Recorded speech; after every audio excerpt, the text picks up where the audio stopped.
What's going on, guys? Well, I skipped ahead. Um, Sorry, but I just had one of those nights where I felt like working, and so I just stayed at it for a little while last night, and went ahead, put the intake back on it, got all the injectors in it, fuel filters in it, everything's buttoned back up for the most part up front up here. Still got to put the intake tube back on there. Still got to check for spark. We got to make sure that we're getting good compression across all four cylinders. Lord, I hope so. Need a new fuel tank and all that regardless, but I mean, I hope it's got good compression, you know. But yeah, so that's where we're at right now. I appreciate you guys coming back, sticking around a little bit. Um, Hopefully you're enjoying it. Hopefully that last video was a little bit better. I felt like it was a little bit easier to watch. And man, here we are again. Let's get it. Y'all want to see what I've done? Sure. So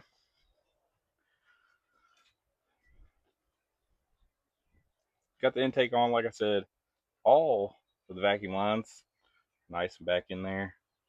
Bloop, right there where they go. Over, under, through, around the woods. Um, the best thing about it all, we don't have any extra bolts. There is one bracket. I'm not sure where that went. I'm sure I'll figure it out. But no spare bolts.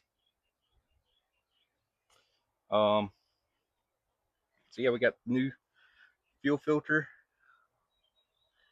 It's down there. New injectors. They're there. Well, they're not new. They're just cleaned up. Rebuild. Of course, new crush washers in all the banjos.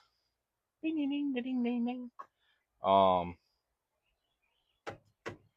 yeah, that's where we're at right now. We're gonna check spark. We're gonna finally remove the pink towel and make sure that we got compression across them. The main one I'm a little bit concerned about is number 4. Um, just a little concerned about number 4. Number 1 was fine, looked fine. 2 and 3 looked okay. Number 4, if we got good compression on number 4, that is a-okay. There it is. Quick Connect Compression Test by Pittsburgh Automotive.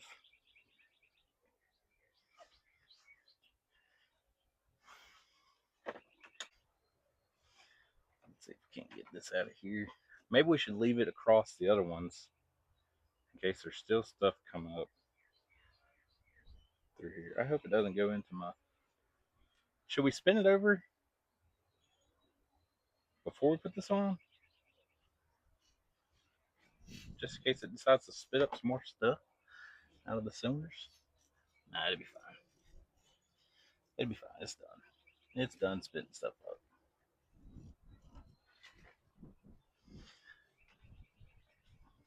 Whatever's in there right now is probably soaked down, leaked down past the rings, and it's chilling in the oil now.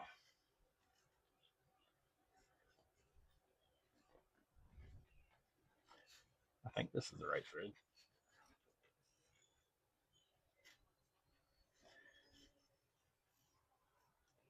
Maybe I'm not looking at it right.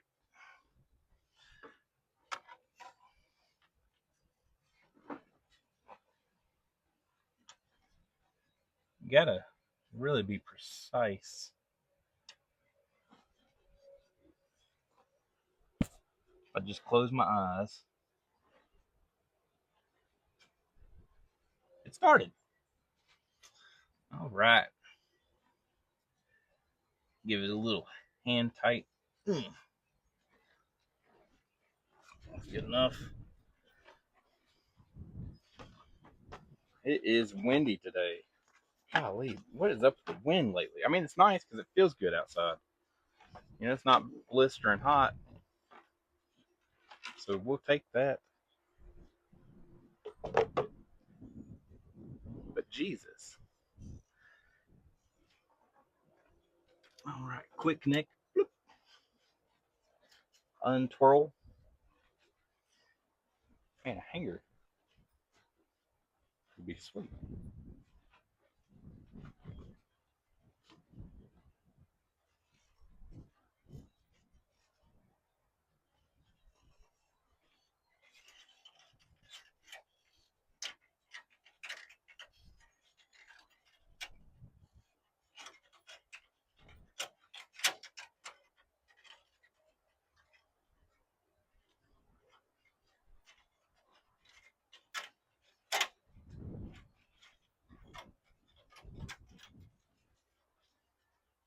I guess you are going to be my eyes.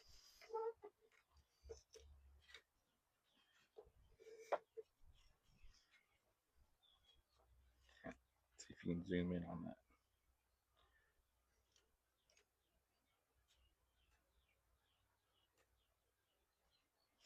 All right, don't fall. We got to hook up the battery. Usually helps when you got a little juice on her. Spark.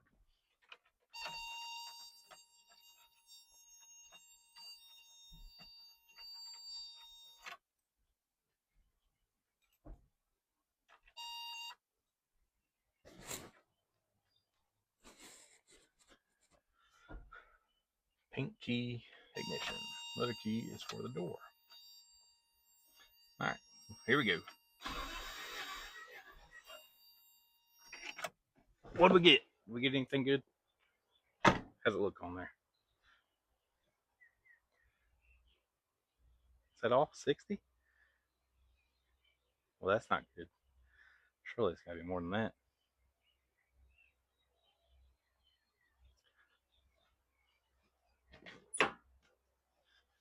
Oh, surely it's more than that. That's not good.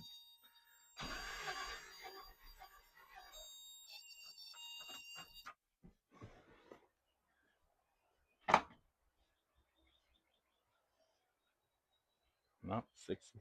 60's it. All right. Well, is that what it's supposed to be? I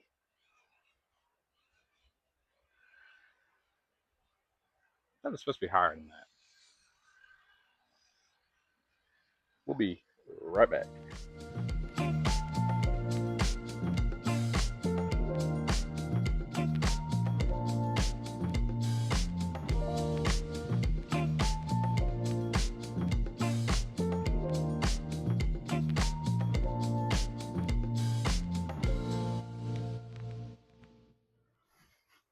What's going on, guys?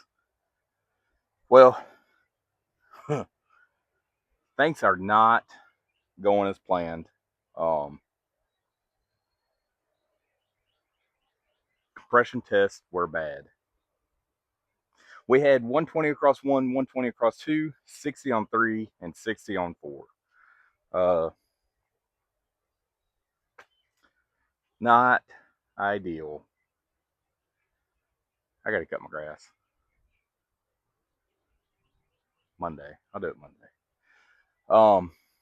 But yeah, so it's not ideal situation here. It was locked up. It probably broke the rings, is what I'm assuming.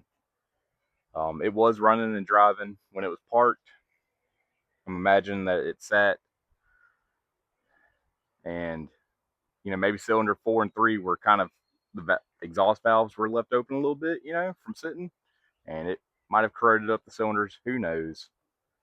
But I was talking to a good buddy of mine, and he asked me, "Well, Jeff, how close are you to starting it?"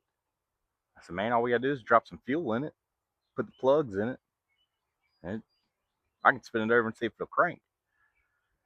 He's like, "Well, Why don't you go ahead and do that and just see what it does? It's not going to run right, you know that, but maybe it'll run ish. I thought, you know what the heck, why not? Um, what's the worst that can happen? This motor's got to be torn apart anyways. It's there's something catastrophically wrong with it. We're 100 psi off on cylinders 3 and 4. They need to be up around at least 160, 175 is ideal. So the worst thing that could happen is we send a rod through the block, which I doubt that's going to happen spinning it over. So y'all might have wanted to watch me put gas in the truck and put the plugs in it. I went ahead and did that off camera. But then I thought about you. And I was like, man, maybe they want to see if it spins over and cranks with 60 psi on the rears and 120 on the fronts. If it does run, it is going to be a very interesting sound. But here we are. Let's see it.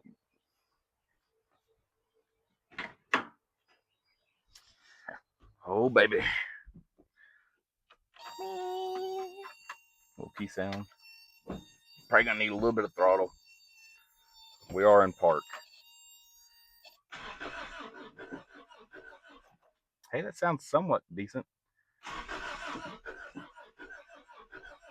It's trying to hit on 2 cylinders at least.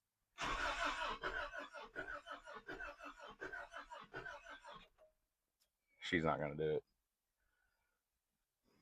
I don't think it's going to work.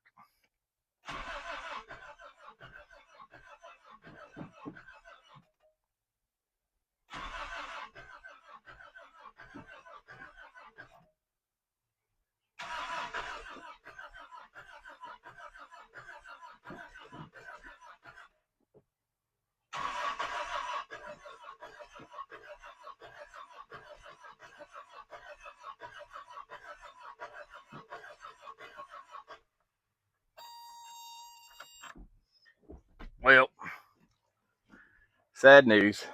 No surprise. But still sad news nonetheless. You know, she put in a solid 100,000 miles. But this little 22 RE, not by her own choice, has decided to call it quits. Now, it would be easy to sit there and tear it out and, hone the cylinders. Probably had to bore them, to be honest. And rebuild this engine. But for about the same amount of money, we can get something long block with a warranty right back in there, and the customer will be happy with it. I personally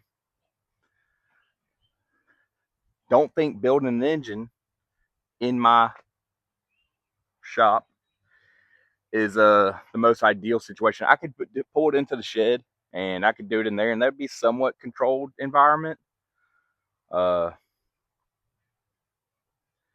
also I can't guarantee or warranty the internals and stuff like that.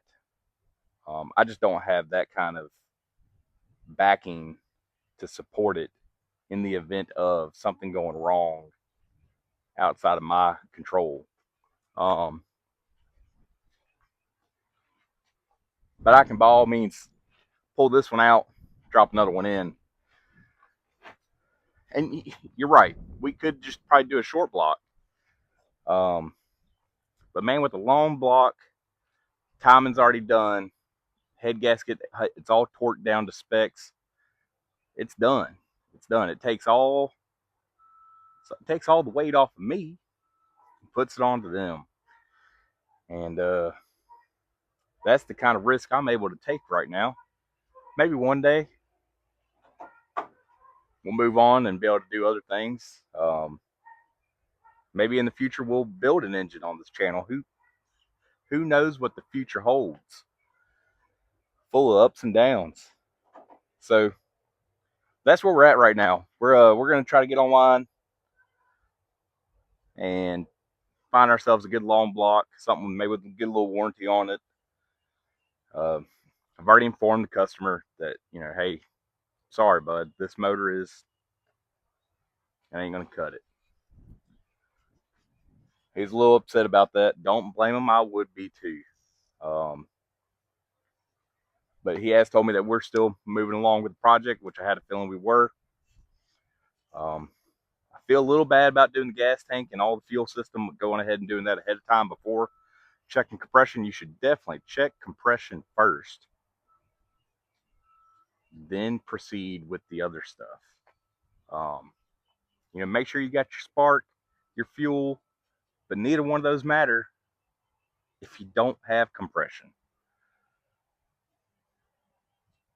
So sadly, this one's toast. This video is going to be on pause for a little bit, or these updates are going to be on pause for a little bit. We got to find a motor, get one shipped.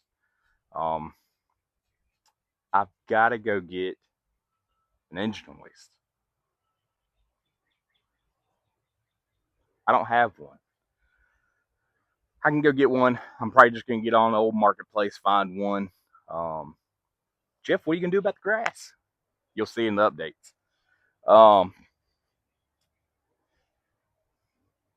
We can pretty much make it work out of anything. So that's where we're at right now. I do have some other things planned for the videos for a few updates over the next couple weeks. I'm going to work on my own personal car a little bit. The interior in it is garbage. So I was planning on pulling the dash out and, making it look a little bit nicer. And I got a vacuum leak somewhere going on in it. Not exciting stuff, but it is a Toyota. It's a Lexus, but it is Toyota. So yeah, that's where we're at. I like saying so and all right. It's my two favorite words so far on this channel. And Toyota. Love Toyotas. Even when they disappoint. You're not a disappointment. You're all right. You're all right. Well, maybe not you. But you're all right. You're going to be all right. You're going to be fine. We can get you back on the road. Just maybe not with that one. Everything else, maybe, hopefully, should be fine. Well, so yeah, we'll do that. We'll pull this one out. We'll swap everything out, put a logging block in it, and we'll fire it up, make sure it all works. The good thing is, I didn't even think about looking for this yet, but I don't see any drips underneath the gas tank. And I don't see any drips up here around the injectors or nothing. So that's nice. I think. I hope they're working. They're working. They're working. I know they work. Of course they work. Anyways, that's going to be it for this video. Not a lot going on in this one. Very quick video. I hate it. I do. And I can keep dragging this out about talking about it and everything like that. But we're not going to do that to you. See you.